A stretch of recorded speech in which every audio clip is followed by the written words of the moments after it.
কাল রাত থেকে জ্বর আসার কারণে মুখটা একদম তেতো হয়ে গেছে। আর সকাল থেকে ভাত খেতে একটু ভালো লাগতেছিল না। তো আপনাদের ভাইয়াকে দুপুরে বলেছিলাম যে আমার ভাত খেতে একটু ভালো লাগতেছে না। সে বাইরে থেকে খাবার এনে দিয়েছিল, ঝাল জাতীয়, ওগুলোও ভালো লাগতেছিল না কিছুই। তো আবারও রাতের বেলা বললাম যে আমার একটু ভাত খেতে ইচ্ছা করতেছে না। সে ভাত খেয়ে ওষুধ খেতে বললো, যার কারণে আমি বলেছিলাম। তো সে কোনো কথা না বলে বাজারে চলে গেল।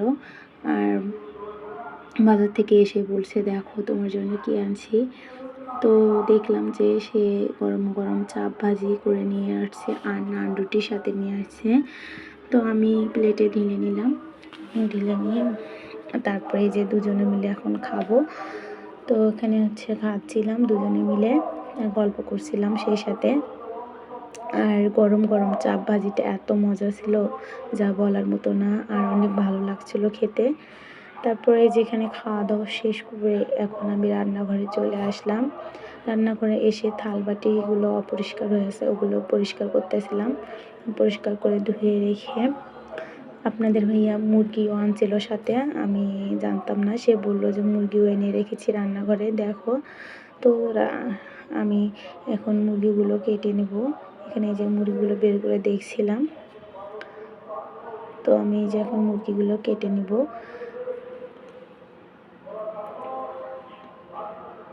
আর মুরগিগুলো আমি এই যে দেখেন একটু বড় বড় পিস করে কেটে নিচ্ছিলাম। আর আমি এই যে মুরগির শরীরে লেগে থাকা লোমগুলো ভালো করে একদম পরিষ্কার করে নিচ্ছিলাম, যাতে করে ধোয়ার সময় কষ্ট না হয়। আর আমি এভাবে মুরগির একদম ভালো করে হাত দিয়ে শরীরের লোম সব কিছু একদম পরিষ্কার করে একদম সুন্দর মতন পরিপাটি করে মুরগিটাকে কেটে নিই, যাতে আমার পরবর্তীতে ধোয়ার সময় একটু কষ্ট না হয় আর খুব তাড়াতাড়ি ধোয়া হয়। তো এখানে আমার যে মাংসগুলো কেটে নেওয়া হয়েছে, এখন আমি মাংসগুলো ভালো করে ধুয়ে নেব। এখানে যে আগে ভালো করে ধুয়ে খলগুলো একদম পরিষ্কার করে ধুয়ে রক্ত মাখা পানিগুলো ফেলে দিচ্ছিলাম। তো তারপর এখানে যে বারবার ধুয়ে পরিষ্কার করে নিচ্ছিলাম।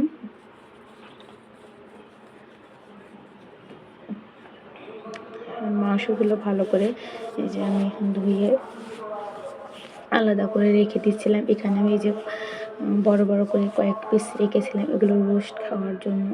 তো আমি এখন এগুলো পলি করে রেখে দেবো। আর এখানে দেখেন ছোট করে কেটে নিয়েছিলাম, এগুলো হচ্ছে আলাদা পলি করে রেখে দেবো। আর এখানে গলা পা ছিল, ওগুলো আলাদা করে রেখে দিয়েছি, ওগুলো অন্য কোনো দিন রান্না করব। তারপর ঘরে এসে দেখি এখানে সবজিও আছে, ফুলকপি, বেগুন, দেশি আলু, সেই সাথে সিম। আর সিম দেশি আলু দিয়ে খেতে বেশ মজা লাগে। আর এনেছিল টমেটো। এখন এগুলো সব কিছু ফ্রিজে রেখে দেব। ফ্রিজে রেখে দিয়ে আলুগুলো ঢেলে নেব। তো এই পর্যন্ত আজকের ভিডিও ছিল। টাটা, আল্লাহ হাফেজ।